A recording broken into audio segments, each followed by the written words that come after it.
Jade, moi je l'adorais. Elle était arrivée dans notre collège depuis 2 mois car ses parents avaient déménagé. Elle était jolie, se maquillait toujours et surtout avec un rouge à lèvres qui flashait bien, c'est comme ça que je l'avais remarqué. Ses passions, c'était la magie et le sport. C'est là qu'on a appris à se connaître. Et puis elle a voulu me montrer ses tours de magie.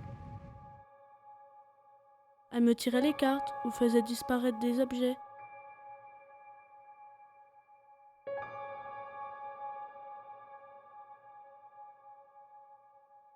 Le soir où elle m'a donné rendez-vous au parc, je pensais pas que ce malheur allait arriver.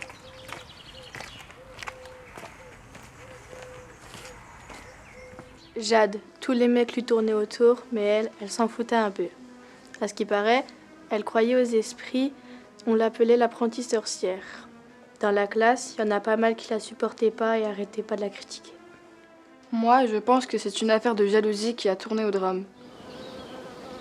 Pour moi, sa disparition l'autre soir dans le parc, ça m'étonne pas, il y en a pas mal qui voulaient lui faire la peau.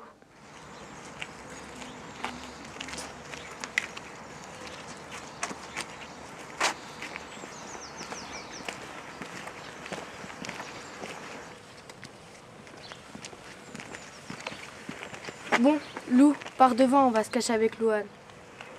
Je ne suis pas sûre que ça marche. Il doit vraiment être tout seul. Faut pas qu'on se fasse repérer. Ok, on va se planquer là-bas et on va le suivre avec le live.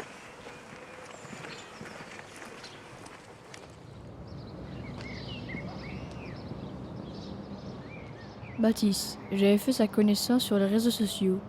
Il était un peu plus vieux que moi, 16 ans je crois. Il adorait les jeux vidéo comme Rocket League.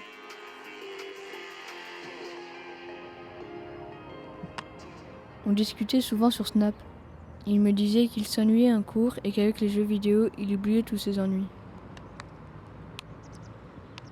On devait se voir une première fois pour s'échanger des jeux. Il est venu un mardi après ses cours et on s'était donné rendez-vous au parc. Hélas, je n'ai jamais pu le voir. Tous les disparus du parc, je les connaissais plus ou moins, sauf le gars qui venait d'un autre collège et qui n'habitait pas notre ville. C'est quand même bizarre pourquoi eux et pas un autre. Moi, je pense qu'ils doivent avoir un point commun, quelque chose qui plaît pas.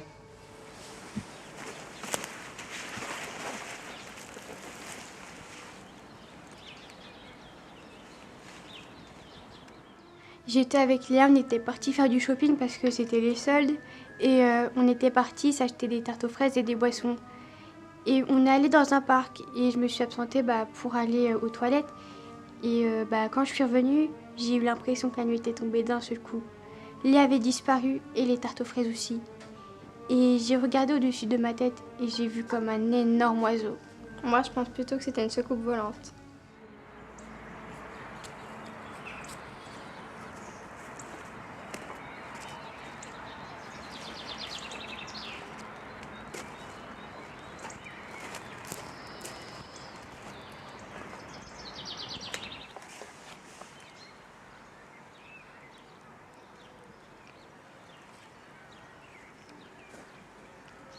Qu'est-ce qui se passe avec Lou?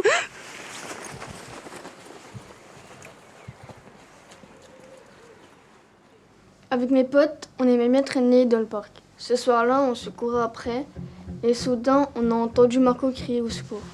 On a juste vu une silhouette qui s'éloignait et par terre des traces de pas, comme s'il s'était battu. On pensait à une mauvaise blague, sauf quand on a vu la camionnette du gars chelou qui tourne tous les soirs autour du collège.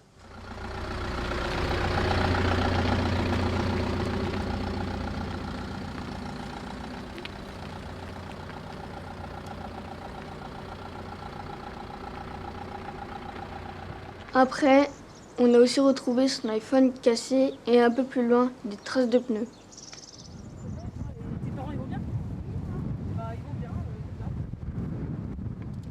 Ma sœur Clarisse était assez solitaire. Elle n'avait pas trop d'amis au collège. Ses notes n'étaient pas terribles. Elle stressait toujours quand c'était son conseil de classe, car elle savait que nos parents allaient râler. Avec moi, elle était gentille, surtout à la maison. Le matin, elle me préparait mon déjeuner, du lait avec du cacao. Elle adorait rendre service. Elle n'aurait pas fait de mal à une mouche, mais pourtant tout le monde se moquait d'elle. Quand elle a pris son blouson et m'a dit qu'elle allait au parc, je n'aurais pas dû la laisser partir seule.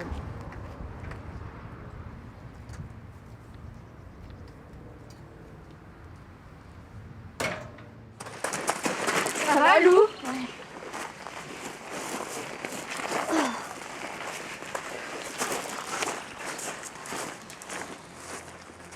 J'y suis passée plusieurs fois dans ce parc quelques jours avant la première disparition et il m'est rien arrivé.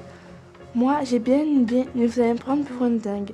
Ça m'a fait penser à un film. C'est des villageois vivant près d'une forêt qui sont attaqués par des créatures s'ils portent du rouge. C'est la fiction qui devient la réalité, non?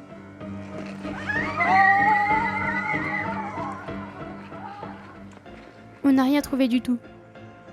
Et une nouvelle disparition eut lieu ailleurs dans la ville.